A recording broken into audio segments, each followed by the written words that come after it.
pense que c'était important que vous rappeliez l'une comme l'autre que il n'y a pas, c'est pas du tout le même régime de confrontation et de présence dans les médias que ce que connaissent les habitués, ceux qui sont constamment appelés, et effectivement auxquels on ne demande pas pourquoi ils sont là. Hein. Ni les vigiles, ni personne ne leur demande pourquoi ils sont présents. Je pense que ça, c'est un aspect important parce que ça permet aussi de comprendre en quoi est-ce que la lutte est profondément inégale, parce que les personnes qui se revendiquent d'un antiracisme politique ou d'une forme de lutte dont on pourrait dire qu'elle est aussi décoloniale, c'est-à-dire comment ne plus être le supplétif, ne plus être l'obligé, ne plus être la figure domestiquée et l'exemple parfait de l'intégration, parce que c'est aussi quelque chose qui est régulièrement rappelé aux personnes qui se présentent avec une ascendance migrante, c'est « mais vous êtes le parfait exemple de l'intégration ». Alors, toute chose à laquelle il faut répondre « mais non, vous vous trompez, je suis tout sauf un exemple à suivre ». Et ça, c'est extrêmement difficile d'assumer ça, c'est-à-dire d'arriver avec tout un récit, des existences. On n'arrive pas seul, finalement. Effectivement, on arrive avec toutes les personnes dont on est solidaire, toutes celles qui sont présentes, toutes celles qui ne sont plus là, et toutes celles qui pourraient advenir. C'est-à-dire qu'il y a aussi quelque chose de l'ordre d'une projection. L'idée, c'est pas de regarder la caméra en face, c'est d'imaginer le monde qu'il y a derrière. Le monde qui pourrait advenir si enfin on parvenait à faire entendre quelque chose des arguments que l'on présente. Or, la plupart du temps, effectivement, le problème, c'est que les arguments sont pilonnés. Hein. Ils sont hachés menus et ils vous sont renvoyés sous la forme de l'innocuité de ce que vous êtes en train de dire. Donc ça, ce que vous soulignez là, et je pense que, de fait, on ne peut pas faire l'économie d'une conscience de plus en plus aiguë de ce qui se joue dans les médias. Et c'est pas nouveau, mais cet épisode-là nous montre bien à quel point est-ce que ça va devenir un terrain central de lutte. Parce que si c'est possible cette fois-ci, ça sera de nouveau possible les fois suivantes, sachant que les forces sont limitées. Hein, autant des commentateurs et des experts blancs à la télé, il y en a plein, hein, ils sont interchangeables, effectivement, même s'ils sévissent souvent et ce sont toujours les mêmes. Autant des forces vives qui mobilisent ce type de pensée, ce sont des forces qui sont, pour le moment, très limitées, en fait.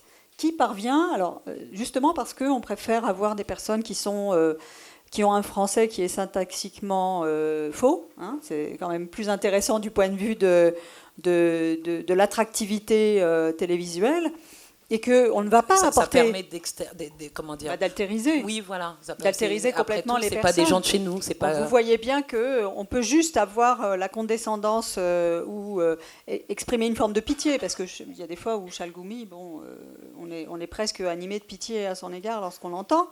Donc toute la question, c'est de parvenir à maintenir cet espace-là, et pour réduire au silence, encore une fois, des personnes qui, elles, sont parfaitement articulées, et qui, si elles étaient invitées à prendre la parole, elles feraient la différence. Donc ce que vous avez mis en évidence, c'est le risque que constituent effectivement des marches qui sont de plus en plus capables de parler, de ne pas être réduites au silence par d'autres, d'exiger qu'enfin elles puissent prendre la parole, et c'est sans doute ce qui s'est joué sur les réseaux sociaux. Maintenant, la question, c'est de savoir comment parvenir à faire surgir ça dans l'espace politique le plus large.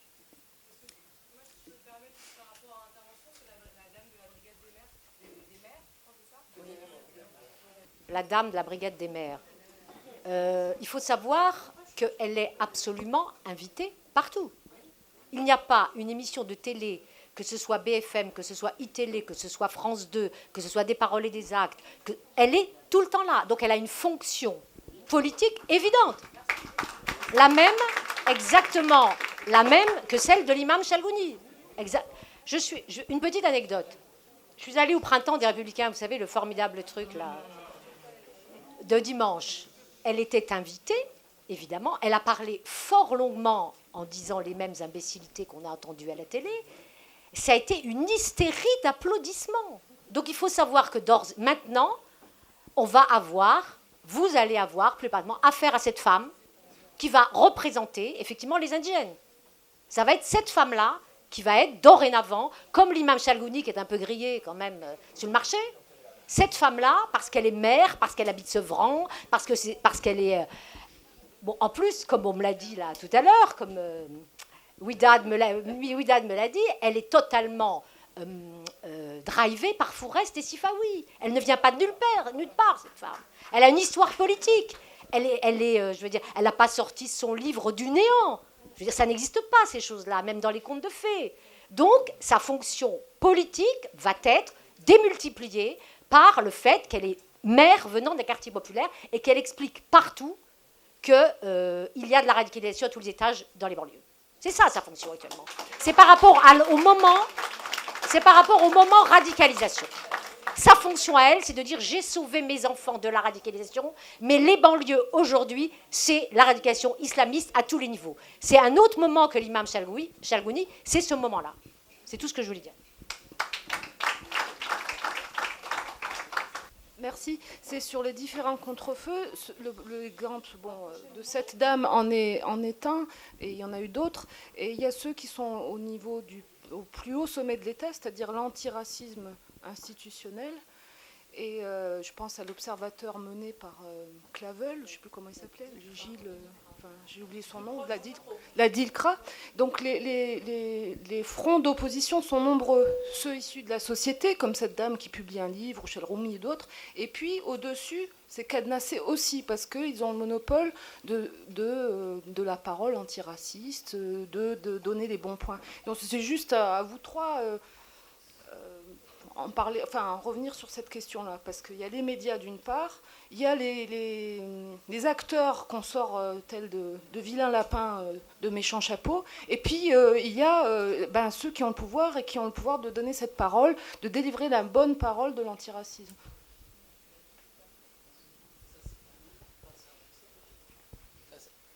J'ai dit oui, mais ça, c'est pas nouveau. Non, mais je voulais juste dire que, c'est une lutte. On sait très bien que c'est une lutte, que la définition de l'antiracisme et la définition qui est acceptée par les institutions ne nous convient pas. Donc la lutte, elle est biaisée depuis le début. Cette compréhension même du racisme, elle est problématique. Donc de toute façon, on parle de quoi quand on a... ce qui m'est apparu très clairement pendant l'émission, c'était qu'au niveau même de ces définitions, on nous parlait par exemple des premières lois antiracistes. Et là, c'est l'historien Obono, la France n'est même pas tellement mon terrain scientifique, mais qui nous a rappelé que la première loi antiraciste est datée de 1939.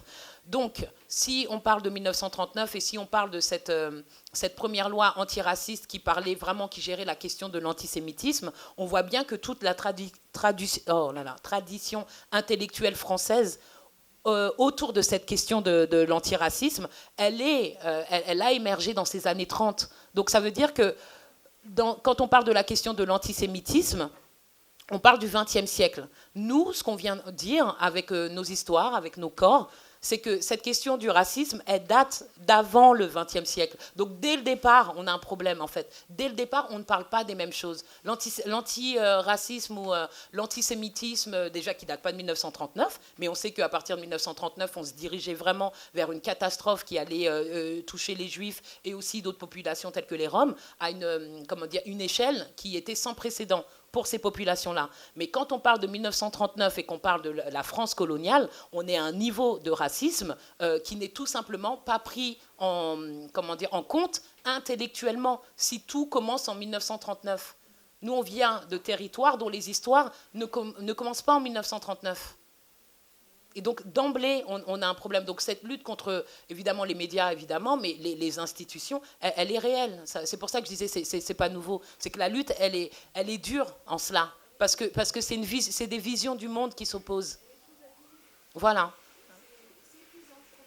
Ouais, voilà. Et c'est épuisant pour nous tous. Parce qu'en vérité, on ne parle pas des mêmes choses. Et on a l'impression de parler une langue qui n'est pas comprise, qui n'est pas enseignée.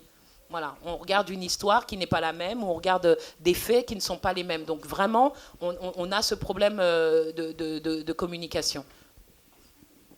Alors, moi, je serais peut-être... je reprendrai volontiers la réflexion de Ouria tout à l'heure sur le fait qu'il y a aussi une certaine forme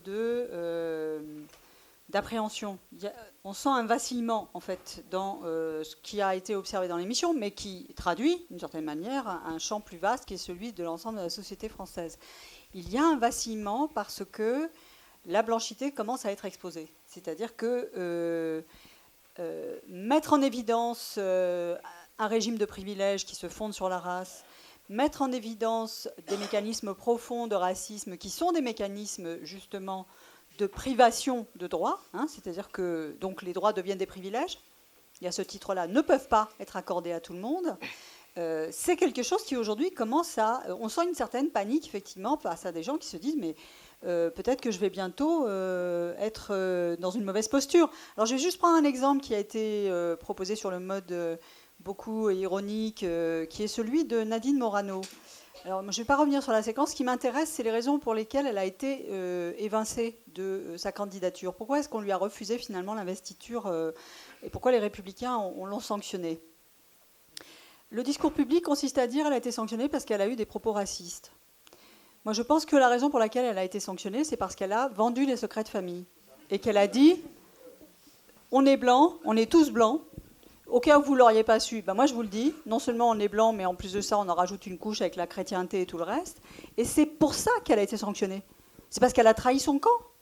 En fait, c'est pas parce qu'elle aurait tenu des propos racistes, c'est parce qu'elle expose un ordre qui ne peut perdurer que parce qu'il est tranquillement en train de continuer à entretenir ses privilèges, sa petite routine aristocratique ou autre, son sentiment de bon droit, ce qu'elle a mis en évidence. Et donc, finalement, c'est ça qui lui est reproché. Mais enfin, t'as pas compris qu'il fallait rien dire, quoi. Pour que ça dure, il faut pas en parler. Et toi, tu arrives là et tu mets les pieds dans le plat et tu dévoiles. Et je pense que ça, c'est quelque chose qu'il faut aujourd'hui dire et redire. Nadine Morano n'a pas été sanctionnée parce qu'elle est raciste, elle a été sanctionnée parce qu'elle a dit qu'elle était blanche et elle a dit que tous ses petits copains et ses petites copines étaient blancs et que ça avait des implications du point de vue des rapports de pouvoir et des formes d'oppression qui se traduisent par du racisme et des discriminations aujourd'hui dans la société française. Donc c'est ça qui lui a été reproché en fait, et c'est pour ça qu'elle a été sanctionnée. Oui, mais je voudrais rajouter à cela le fait qu'effectivement elle vacille. Elle vacille pour les raisons que tu dis, c'est-à-dire elle apparaît au grand jour, mais elle vacille également parce que la blanchité est en déclin. Elle est en déclin partout dans le monde. Il y a de forts concurrents dans le monde. La Chine s'éveille, l'Iran s'éveille. Hein, et donc les Blancs ne vont plus se partager le monde comme ils le faisaient avant. Et ce qui arrive au niveau international s'exprime également à l'intérieur des frontières de l'Europe et à l'intérieur de la France. Les Blancs déclinent également en France. Et ce moment du déclin, s'il est souhaitable, il ne faut pas se leurrer, il est dangereux. Il est souhaitable et dangereux. Ça signifie qu'en face, je reviens à des questions graves, qui sont des questions politiques. Le moment du déclin, c'est le développement des extrêmes, de l'extrême droite. Mais l'extrême droite, on ne sait plus où elle commence. Elle ne commence pas au FN. Elle commence chez les potes, parfois d'extrême gauche. Et je ne plaisante pas. Il y a des jeunes filles, des jeunes femmes qui ont été interdites de parler dans une radio d'Anard parce qu'elles se sont pointées avec un voile. Radio libertaire. Bon, là, on est dans un truc où vraiment, il va falloir, je parle sérieusement, il va falloir se serrer les coudes. Il va falloir s'organiser, il va falloir aller chercher nos alliés, c'est-à-dire ce double travail de l'auto-organisation et d'aller chercher ses alliés dans le champ politique, c'est quelque chose qui est notre avenir là, tout de suite, maintenant. Il faut s'y atteler. Le déclin de la blanchité, je le répète, est souhaitable et dangereux. Ça va produire de la violence. Et on n'est pas à l'abri dans les années qui viennent. Là, pour l'instant, on rigole là pour l'instant. Moi, j'estime que pour l'instant, on est dans la rigolade. Mais franchement, c'est tout à fait sérieux. Et quand on voit les réactions je pense, hystériques. C'est-à-dire que la blanchité, quand elle apparaît, les individus blancs, le simple fait que ça apparaisse, c'est hystérique. Et nous, on dit on t'aime bien, cool, respire un bon coup, c'est pas toi le problème, c'est un système. On va pas venir te tuer, toi. C'est pas ça qu'on est en train de dire. On peut prendre un verre ensemble, on peut même se marier, il n'y a pas de problème, on n'est pas des hitlériens. On dit simplement que les discours qui sont les vôtres, qui sont portés sur ouais, on est tous des frères, etc., eh bien maintenant, il va falloir que ça se construise sur des vrais rapports égalitaires, mais ça signifie de changer, de transformer un système. Ça signifie de changer des institutions. Ça signifie d'en finir avec l'impérialisme. Et d'ailleurs, c'est pas étonnant que Guénolé, quand il commence, c'est directement avec la question palestinienne. Là-dessus, on peut plus parler. Antisionisme égale antisémitisme, ça y est, c'est terminé. Donc sur les questions d'impérialisme, on peut plus parler. Et avoir été en plus aussi vulgaire, confondre juifs et sionistes à ce niveau-là, je veux dire, on est tous ici des militants politiques, on doit rigoler de ça, mais pour le grand public, non, c'est pas aussi simple. Donc voilà, donc c'est pas facile. Ça va pas être facile, pas du tout.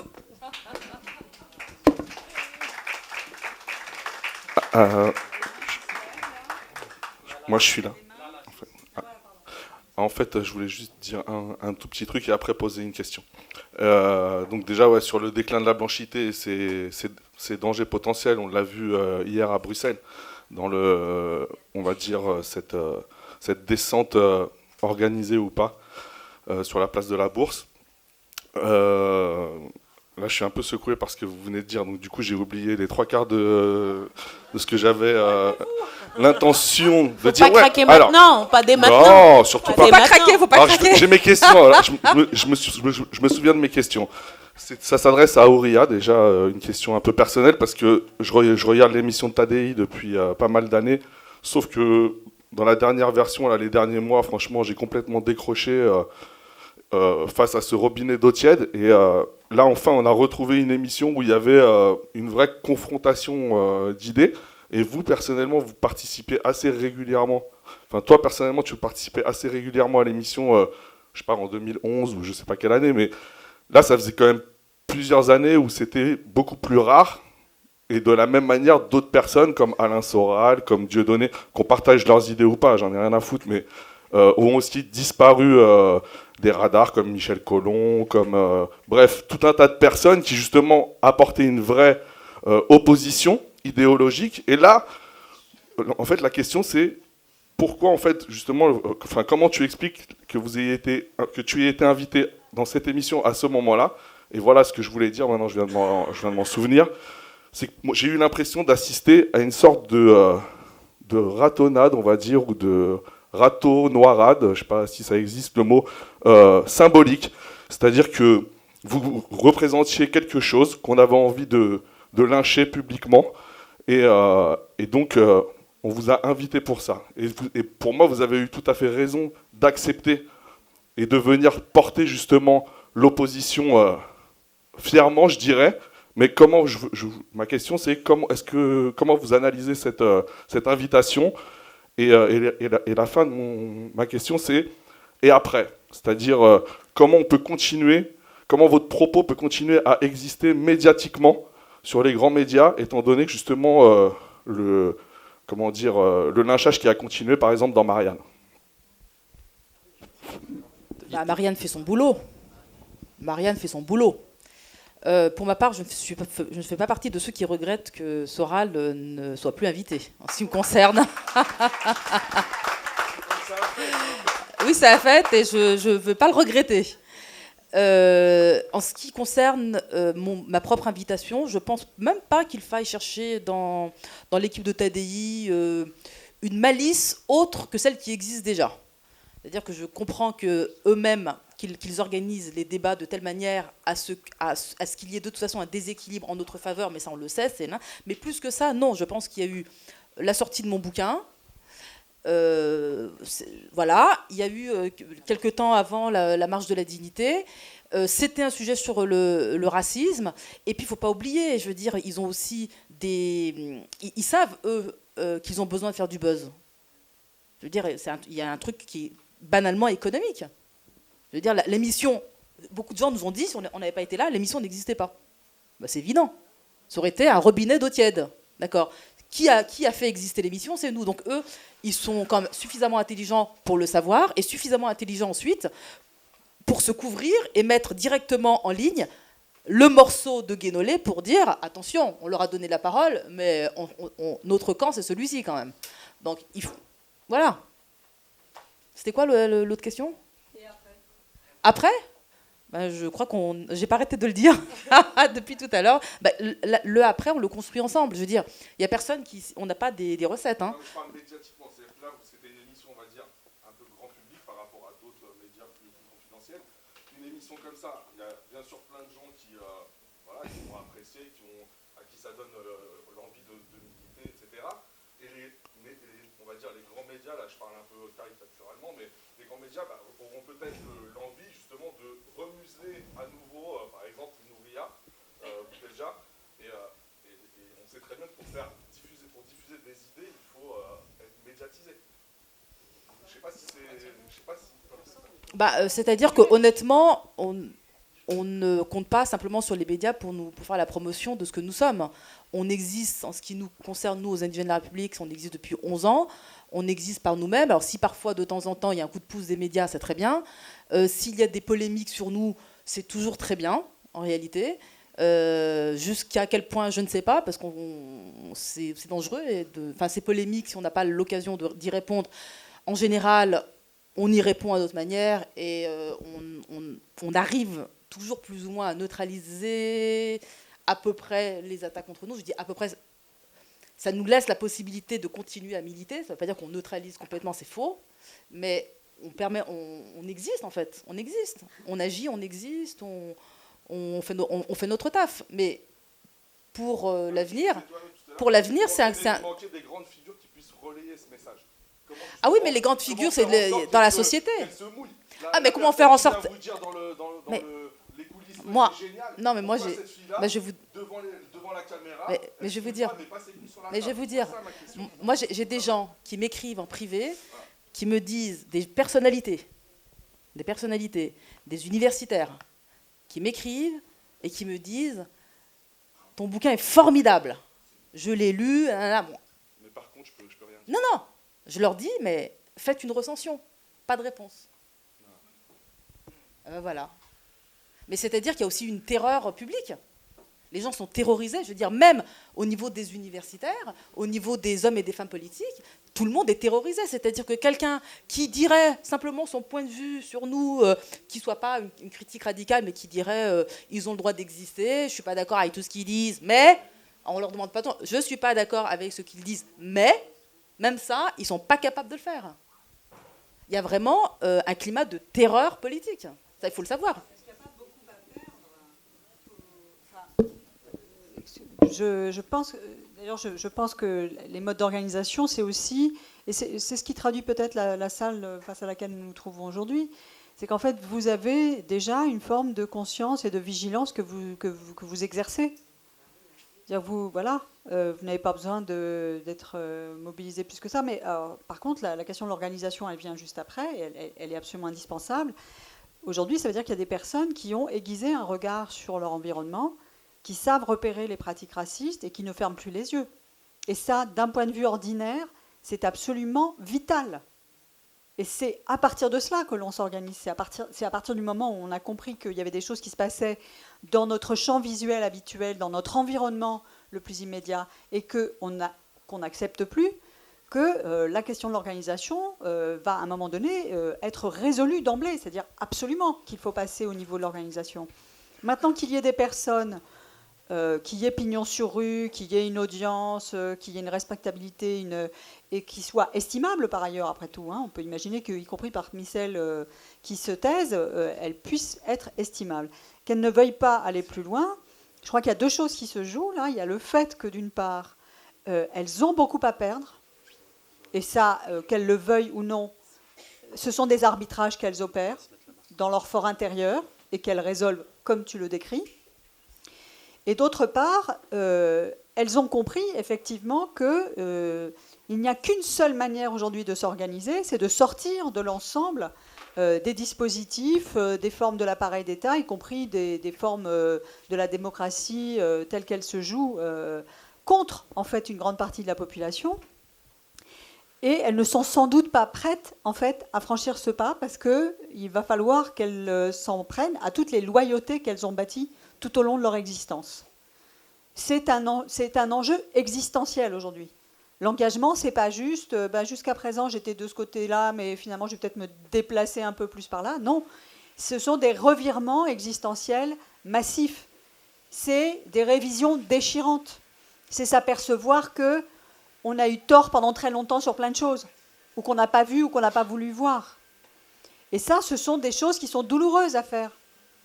Ce sont des choses qui non seulement sont douloureuses, mais qui, du point de vue, par exemple, de celles et ceux qui ont appartenu, qu'elles le veuillent ou non, à un système blanc, ça va aussi impliquer pour elles d'admettre qu'elles se placent derrière.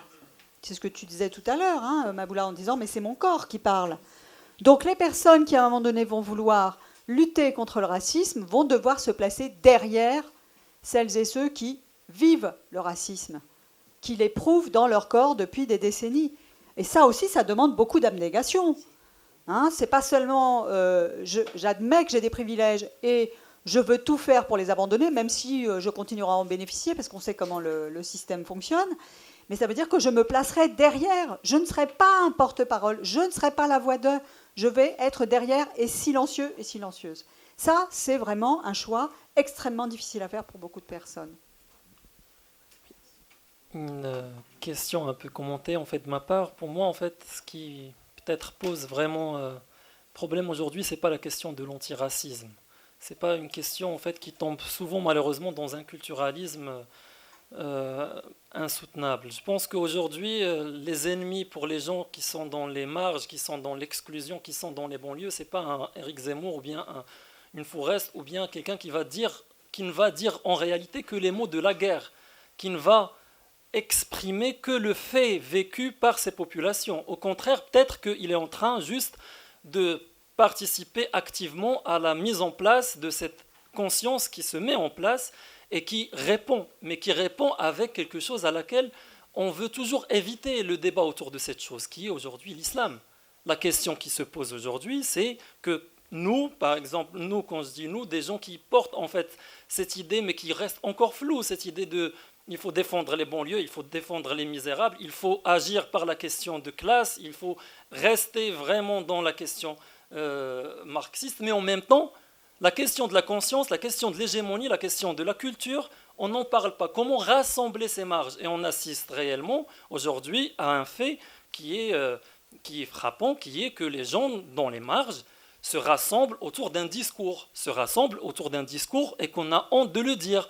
Et en fait, pour moi, le véritable combat commence par là. C'est-à-dire qu'aujourd'hui, cet islam qui n'a rien de comparable ailleurs, qui est proprement français ou proprement occidental, qui est né ici, qui n'a de naissance qu'ici, c'est-à-dire dans un monde occidental, dans un monde capitaliste où les exclusions, où la fracture sociale est énorme, et ces populations ont essayé énormément d'autres discours auparavant, mais ça ne marchait pas. Ils ont essayé Beurre, ils ont essayé l'antiracisme, SOS, ils ont essayé le rail, ils ont essayé plein de distinctions et de symboles et de façons de se distinguer, de marqueurs symboliques énormes, mais ils ont tombé, je pense, ils tombent aujourd'hui sur une arme qui rassemble, qui fait qu'il y a une classe qui commence à se rassembler autour de ce discours. Mais malheureusement, dans des endroits de débat comme aujourd'hui, je trouve que c'est la grande question absente. Oui, que ça pose problème, ce discours, en termes de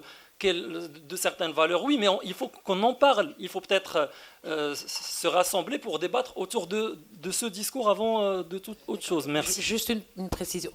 Quel discours, en fait? Ce discours, je l'ai bien dit, c'est l'islam. C'est l'islam qui est le discours dominant dans les marges. C'est l'islam qui, aujourd'hui, constitue une réponse chez les gens de la marge. Et cet islam qui peut avoir... L'islam, c'est pas qu'une religion aujourd'hui en France. L'islam, il est proprement français. Il provient pas de l'Arabie Saoudite ou de l'Iran ou de je ne sais où. Ce sont des gens nés ici qui ont expérimenté énormément de discours auparavant, énormément de culture. Bon, culture en termes de conscience de classe, en termes marxistes, en termes de prédication qui rassemble un groupe matériellement défini, un groupe qui a des particularités socio-économiques qui se rassemblent et qui aujourd'hui, ce n'est pas un hasard que ce groupe-là commence à avoir des marqueurs symboliques en lien avec une culture donnée qui se rassemble autour d'une culture. Donc ça, d'un côté. Et je crois que les véritables... ce qui pose problème aussi à ces gens qui sont dans les marges, c'est des espaces du flou qui prétendent les défendre, mais qui en réalité ne parlent pas leurs mots. Et je donne des exemples, les mobilisations actuelles, par exemple, contre la loi de travail. Les gens qui se rassemblent dans une université où je travaille, par exemple, au Camp Paris 8, ou bien dans des universités des âgés, ils tombent des nues quand ils voient que la mobilisation anti-loi de travail ne trouve pas d'écho dans ces marges, qu'ils les regardent avec des gros yeux une fois ils leur proposent de se mobiliser. Et pire même, si on revient avec le contrat première embauche en 2006, on va trouver que ceux qu'on a appelés les casseurs, ce sont les gens qui viennent des banlieues et qui vont même attaquer des gens qui se prétendent défenseurs des marges, alors qu'en réalité, non. On ne partage pas énormément de choses avec ces gens qui ont trouvé quelque part leur façon de militer. Et en fait, je pense que c'est un débat à avoir aujourd'hui ici, c'est sur la question de l'islam. J'ai pas grand-chose à dire, si ce n'est que c'est une question, je veux dire, la question de l'islam, elle nous occupe, elle occupe en tout cas l'islam en tant que religion, et en tant que lieu de résistance et d'expression politique est une réalité en France. Monsieur a parfaitement raison.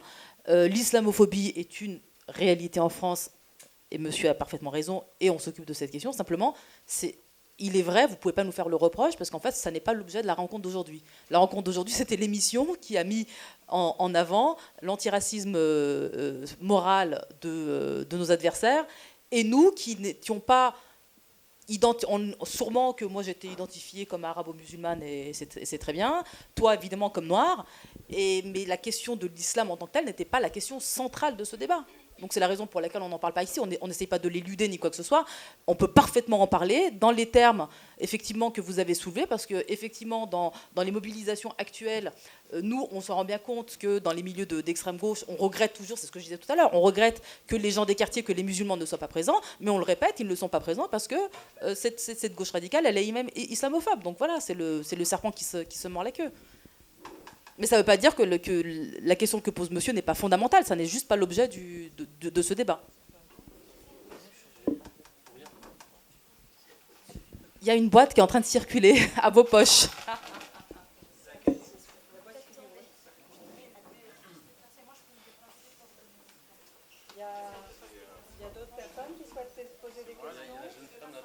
Mesdames, et je vous remercie infiniment de nous permettre de nous réunir là aujourd'hui. Je pense que des lieux comme ça sont assez rares et je suis vraiment très contente de me retrouver là et de parler des sujets comme ça. Moi, ma question porte sur le fait, sur en fait la pertinence d'intervenir dans les débats médiatiques. Dans quelle mesure c'est utile? À qui on s'adresse? Qui entend notre discours?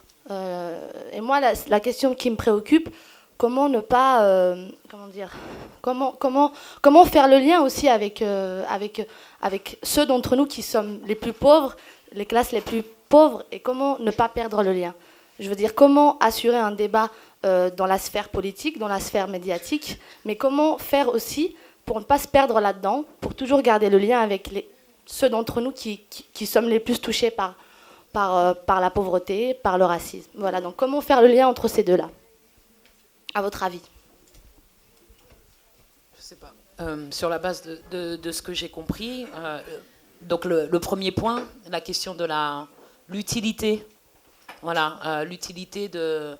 À quoi ça sert de participer à ces débats-là, qui sont très médiatisés, des débats vraiment grand public, hein, des débats... On peut parler de pauvreté, mais la télévision, c'est un média puissant, d'accord, qui est consommé par les riches comme par les pauvres. Donc moi, l'utilité, je parle vraiment à titre personnel, c'est cette exposition et c'est faire résonner une certaine parole qui est rare dans ce genre de médias. Voilà. Maintenant, je ne pense pas qu'on puisse nous accuser de ne parler qu'à ces médias-là.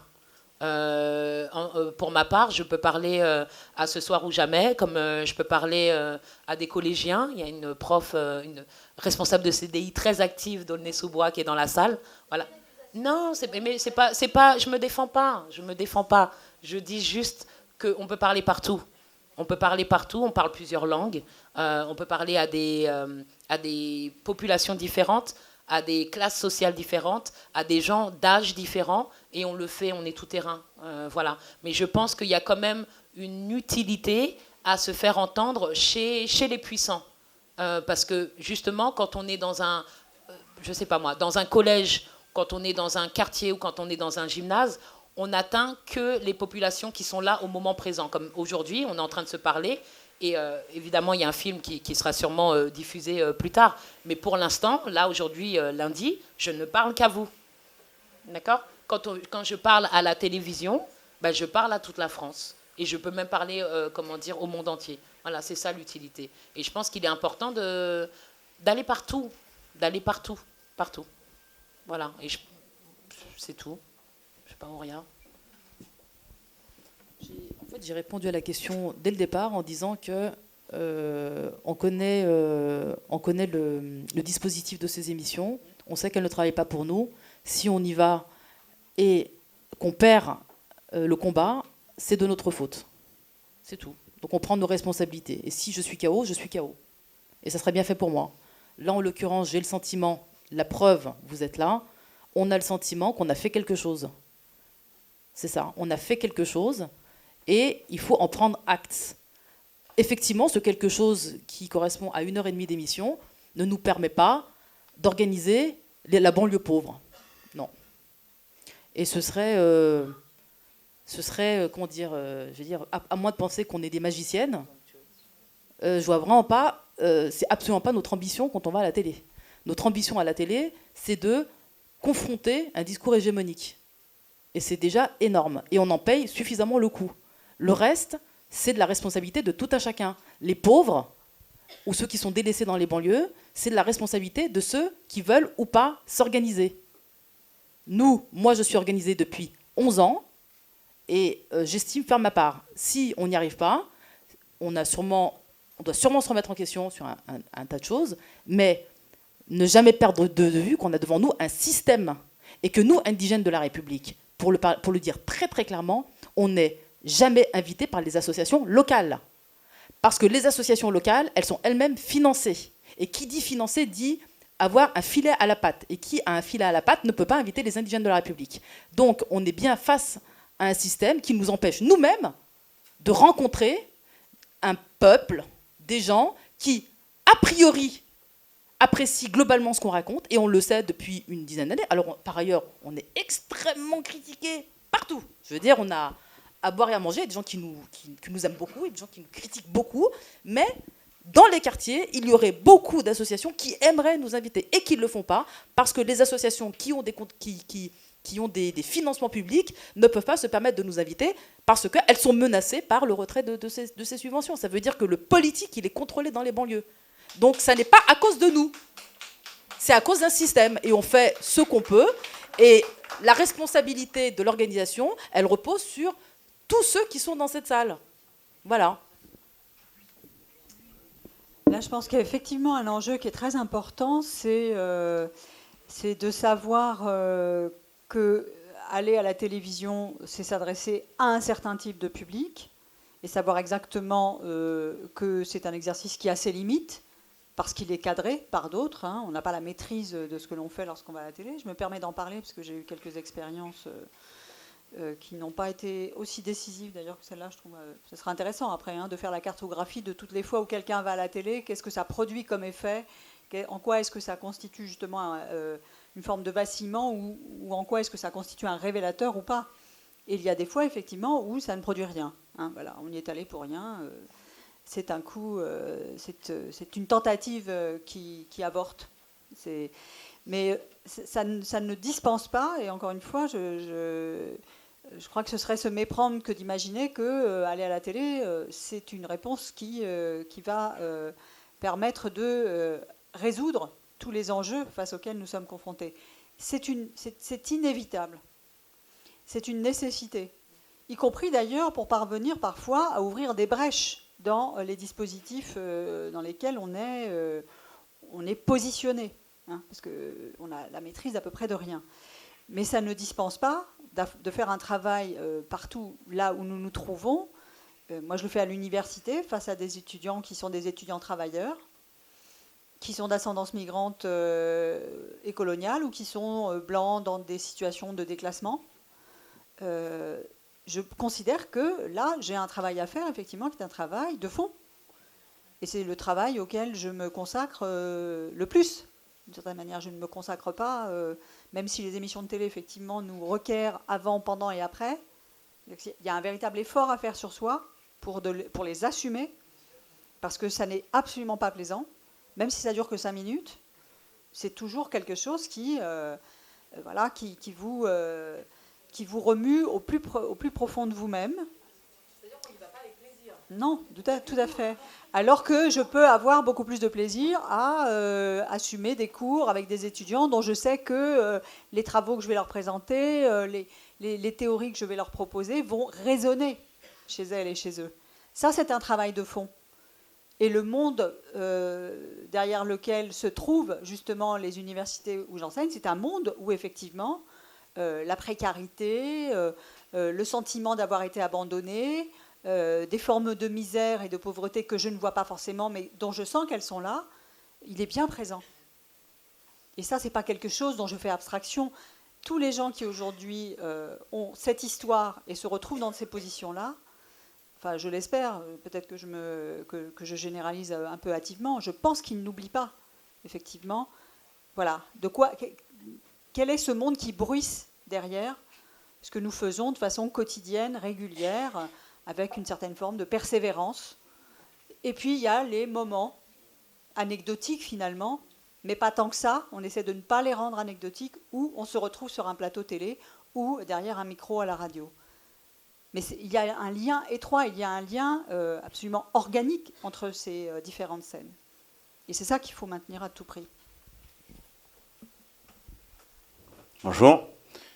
Alors mon intervention, ça serait surtout de dire que je suis content de remarquer qu'il y a des gens qui critiquent un peu cet antiracisme moral qui consiste à dire on est tous des hommes, la race n'existe pas, mais au moins le racisme politique existe, parce qu'il y en a qui subissent des injustices parce qu'ils sont noirs, donc je ne sais pas si on va dire c'est de la race noire ou c'est de la couleur noire ou arabe, en tout cas qui subissent des injustices. Maintenant, par rapport à l'émission, la dame folle, entre guillemets, a dit quand même quelque chose qui m'a parlé.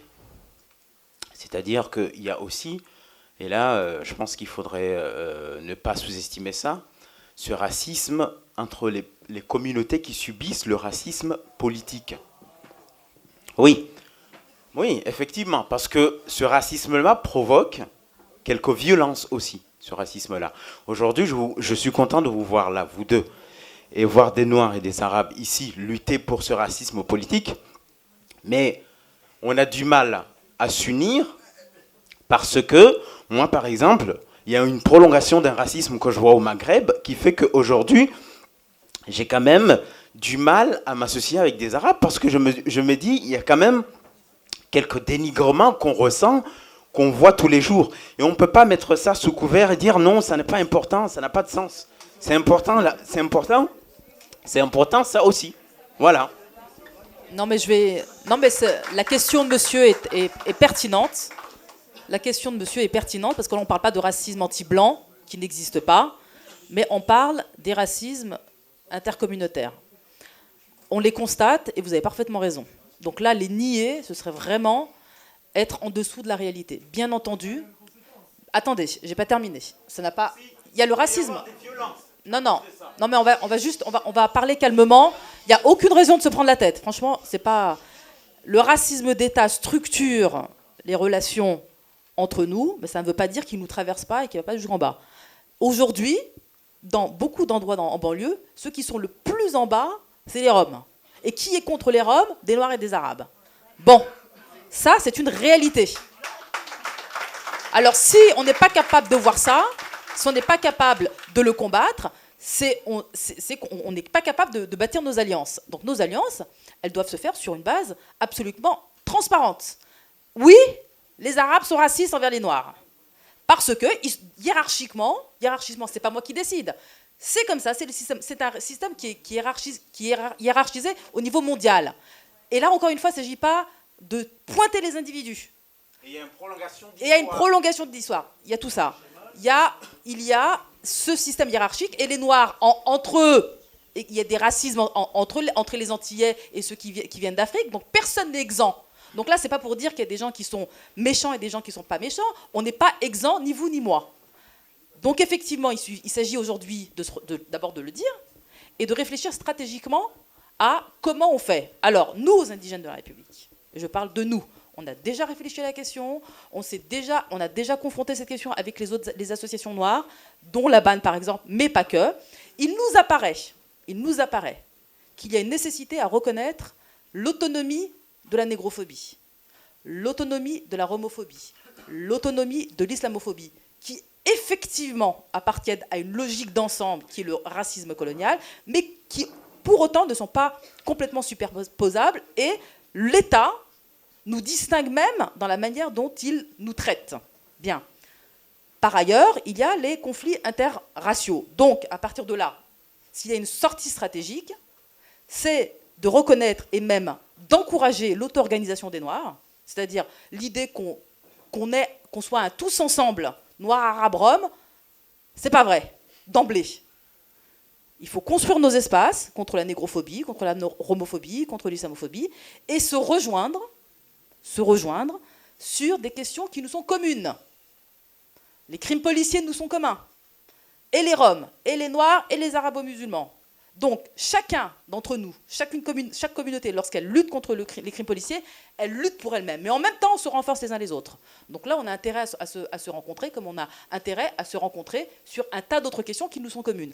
Pour autant, il est important que chacune des communautés, avec le racisme spécifique qu'elle vit, lutte pour elle-même. Et pas en attendant, c'est-à-dire qu'effectivement, les Noirs n'ont pas à attendre que les Arabo-musulmans et ceux qui luttent contre l'islamophobie luttent pour eux, parce qu'ils ne le feront pas. Moi, je peux vous dire que ceux qui luttent contre l'islamophobie, je le regrette, ne luttent que contre l'islamophobie. Et je le regrette.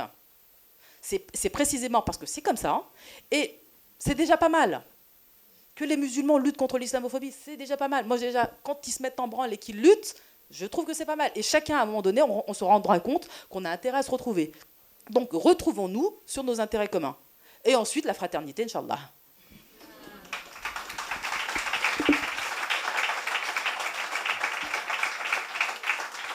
Et peut-être juste pour ajouter quelques points de fraternité qui va apparaître de manière peut-être un peu plus claire, une fois qu'on va se rendre compte que, par exemple, qu'on peut être noir et musulman. Voilà, que les catégories qu'on mentionne depuis tout à l'heure ne sont pas si exclusives. En fait, il y a beaucoup plus de passerelles, il y a beaucoup plus de nuances, qu'on peut être blanc et converti à l'islam, par exemple. Enfin, il y a plein de choses qui peuvent donner lieu à des alliances. Mais juste pour revenir sur votre question initiale, pendant l'émission,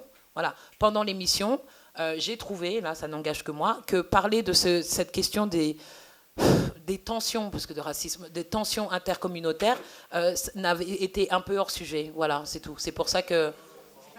Et il faut qu'il y ait aussi l'arabisation de l'islam en France. Aussi. L'arabisation de l'islam. Je pense pas que c'était... Non, le problème que soulève la prise de parole de cette femme récurrente, c'est qu'en fait, elle sert de bonne conscience, elle dédouane complètement, absolument, les personnes qu'elle a face à elle, et c'est pour ça qu'elle est invitée partout. C'est parce qu'elle soulage de l'ensemble, non seulement les Blancs qui peuvent eux-mêmes être saisis de sentiments racistes, mais ceux qui nient le caractère systémique du racisme, elle les dédouane complètement. Elle n'en fait pas les comptables, puisque nous le sommes collectivement aujourd'hui, nous sommes comptables du système.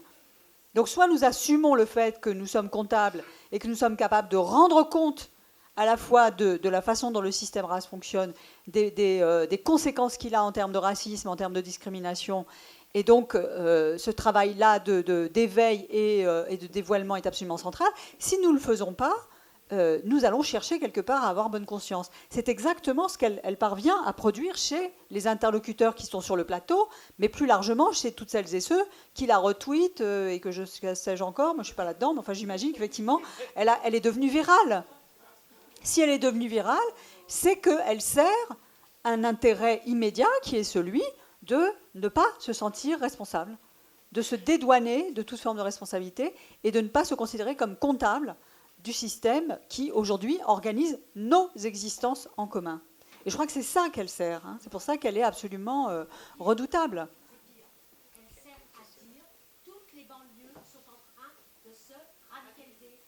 Ça, c'est l'autre axe de son propos. Oui, oui.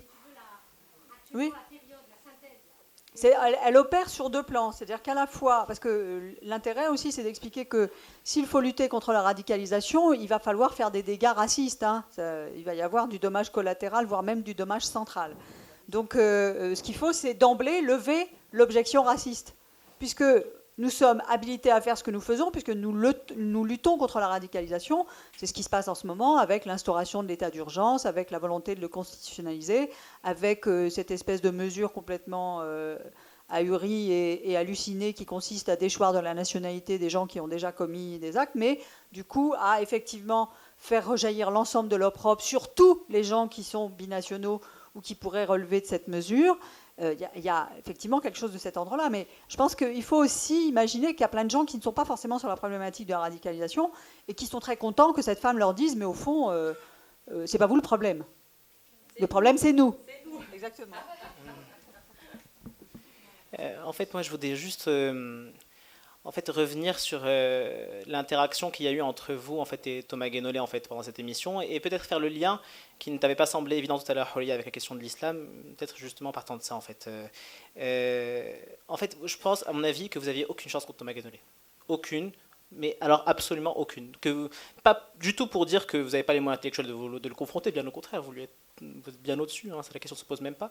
Mais vous auriez pu être Pierre Bourdieu, vous auriez pu être Spivak, vous auriez pu être, je ne sais pas qui, quel grand intellectuel, vous n'aurez aucune chance. Parce qu'en fait, ça ne se joue pas là-dessus. Ça ne se joue pas sur les arguments que vous produisez, ça ne se joue pas sur ce que vous êtes capable de montrer ou pas. Ça se joue sur un capital que Thomas Guénolé a et que vous n'avez pas, qui est celui de la capacité à parler au nom de l'universel. Thomas Guénolé est un universel. Il parle au nom de l'universalisme. Il parle au nom des grandes valeurs, il parle au nom de la capacité qu'a l'homme blanc, effectivement, à parler au nom de quelque chose qui est plus haut que le reste de l'humanité, en fait.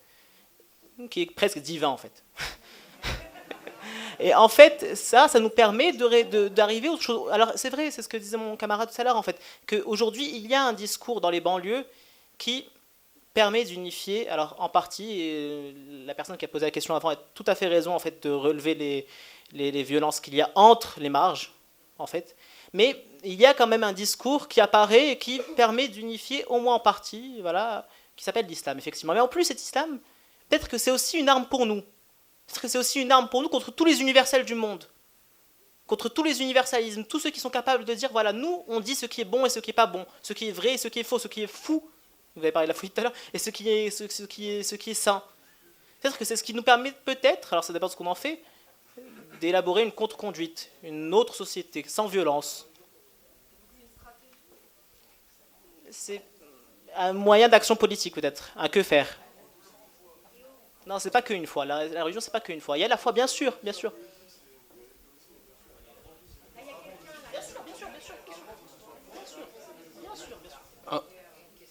Il y a une dame qui veut parler aussi juste à côté avant, donc il y a un ordre de passage, on le respecte. Monsieur aussi. Alors moi j'ai une question, et puis du coup, avant de poser ma question, je vais rebondir sur ce qu'a dit le jeune homme par rapport à Guénolé et son rôle divin. Moi je vous dis non, parce que j'ai pu assister à un débat où a été invité Guénolé, début janvier, c'était une invitation d'RDC, Radio Droit de Cité, qui renaît de ses cendres, et c'était à Mantes-la-Jolie. Donc je ne savais pas qui était invité. J'ai découvert Thomas Guénolé, il y avait Carl Olive, je crois, et puis un autre journaliste. Donc j'étais surprise. La question, c'était les banlieues. Bon, j'étais dans le public, et puis il n'y avait personne qui représentait ma banlieue. Et il y avait des jeunes, parce que moi je suis plus toute jeune, qui ont laissé Guénolé s'exprimer, très poliment, et puis qui ont pris le micro tour à tour, et qui l'ont remis à sa place. Et j'ai trouvé ça très bien, parce qu'à un moment donné, ils lui ont dit ouais, t'es sympa, tu viens, t'es chez nous, et puis tu te permets de mettre des mots sur des choses que tu ne ressens pas. Guénolé, évidemment, a dit mais comment ça, je ne les ressens pas? Et puis, il y a eu un jeune qui a eu une remarque très juste, c'était une métaphore, en disant « tu ne peux pas parler d'un plat que tu n'as pas goûté ou d'un pays que tu n'as pas visité ». J'ai trouvé ça très juste, très, très pertinent. Et aujourd'hui, ce qui se passe, et ce qu'on voit, on parle de l'émission que j'ai regardée en replay 2 fois, parce que j'ai été touchée par le discours de Maboula, par le discours d'Ouria, et puis ça m'a remis à ma place, parce que je lutte contre la blanchité. Je parle de ma personne, c'est-à-dire qu'aujourd'hui, je me bats contre ma blanchité. J'ai une maman juive qui est née en Algérie, j'ai un père musulman qui est né en Algérie. Je suis le fruit défendu de l'histoire coloniale, qui n'est pas assumée. Je suis presque un dommage collatéral. Et tous les jours, voilà, par rapport à ma prise de position, et je l'assume clairement, et je parle du pire, du Parti des indigènes de la République que je ne découvre pas, que je n'ai pas découvert par rapport à cette émission. Je suis les aventures du pire. J'étais aux 10 ans, de manière discrète. Et cette émission a réveillé quelque chose de sincère. C'est-à-dire que je ne me sens pas à ma place aujourd'hui en France. Et des amis juifs et juives. Et là, il est question de race. C'est-à-dire que je suis algérienne avant tout. D'une mère juive, d'une mère algérienne juive et d'un père algérien musulman. Mais je suis moi et j'ai toutes ces différences. Comment je les impose aujourd'hui ? On ne me laisse pas les imposer. J'ai posté un commentaire sur le mur de Nadir Dandoun et ton anecdote tout à l'heure, Ouria, c'était drôle parce que des amis juifs qui ont lu, avant d'avoir lu le bouquin d'Ouria, un bouquin de Brigitte Stora, qui est paru début janvier, où elle revient sur les attentats de Charlie Hebdo et de l'Hypercacher, et dont le titre est « Que sont mes amis devenus ? Les Juifs, Charlie et tous les nôtres ». Les nôtres, qu'est-ce que ça veut dire les nôtres ? Enfin bref. Donc voilà, donc je vous conseille de lire le bouquin d'Ouria, que je n'ai pas encore lu, mais je vais m'y mettre, je viens de l'acheter, le bouquin de Brigitte, et vous allez vous rendre compte que finalement, la voix de Brigitte Stora, elle a le droit de s'exprimer, elle peut être un porte-voix, mais on ne donne pas la possibilité à Ouria Boutelja d'être un porte-voix. C'est-à-dire qu'aujourd'hui, moi, je me reconnais dans le discours d'Ouria Boutelja, dans ce qui est avancé par Maboula, et il va falloir, comme disait tout à l'heure Ouria, se serrer les coudes, mais dans les banlieues. C'est-à-dire que les médias, les jeunes aujourd'hui, ce soir ou jamais, c'est un vendredi soir, ils en ont rien à faire. Mais rien à faire, vraiment. Donc il faut les rencontrer. Donc moi j'invite Maboula et Ouria à venir à Mantes-la-Jolie, rencontrer ces jeunes de banlieue. Et puis du coup ils vont être ravis parce qu'ils n'auront pas un guénolé qui n'aura jamais goûté une part de brlawa, voilà par exemple, ou qui n'aura jamais goûté un plat de mafé, qui ne sera jamais allé à Constantine, parce que je suis née à Constantine, qui n'aura jamais visité le village dont les parents de Maboula sont originaires, et voilà. Bon. Donc ma question c'est comment se serrer les coudes aujourd'hui ? Qu'est-ce qu'il est possible de faire concrètement ? Je vais répondre juste rapidement à la question que tu viens de poser. Qu'est-ce qui est possible de faire ? Parce que moi, je ne suis pas une pragmatique, je ne suis pas une faiseuse. Voilà, je ne suis pas comme... faut se parler, il faut se lire, il faut se cultiver. Et j'ai l'impression que quand j'ai dit qu'il fallait se cultiver la dernière fois, ça a été perçu, des fois, pas très bien ça n'a pas été perçu de la façon dont j'espérais. C'est-à-dire qu'on me disait, oui, j'ai lu, elle prône la culture, c'est vrai que la connaissance... Non, je parlais de la vraie culture. C'est-à-dire accepter toutes ces choses, toute cette ignorance qui nous empoisonne et qu'on ne veut pas reconnaître. Voilà, quand on a eu cette discussion autour de l'islam, Ouria avait commencé en disant oui, il n'y a pas de respect dans le traitement de l'islam. Moi, quand je parle de culture, c'est-à-dire que le minimum, mais vraiment le minimum du minimum pour parler de l'islam, c'est quand même d'au moins lire le Coran. Je ne parle même pas des milliers d'hadiths, juste le Coran, le lire. Et après, on peut en discuter. Voilà, donc voilà, je parlais de la culture, mais pour l'invitation que tu as donnée, et ça revient un peu à la question qui a été posée tout à l'heure. Donc moi, je sais qu'à titre individuel ou même par mes activités, on se déplace, on va partout. Enfin, Mantes-la-Jolie, c'est pas inconnu. Le 78, ça fait un peu loin pour moi, ouais. Mais on y va. Enfin. D'accord, voilà. Donc on y va dès qu'on peut. Donc il suffit qu'on nous invite, il suffit qu'on se cale une date et on y va. Mais on va vraiment partout. Quand je disais on parle plusieurs langues et on voyage, c'est-à-dire qu'on sort même de l'Hexagone, on va dans les Outre-mer, on se déplace. On peut pas. Quand je parlais tout à l'heure de l'utilité d'aller dans des émissions telles que Ce soir ou jamais,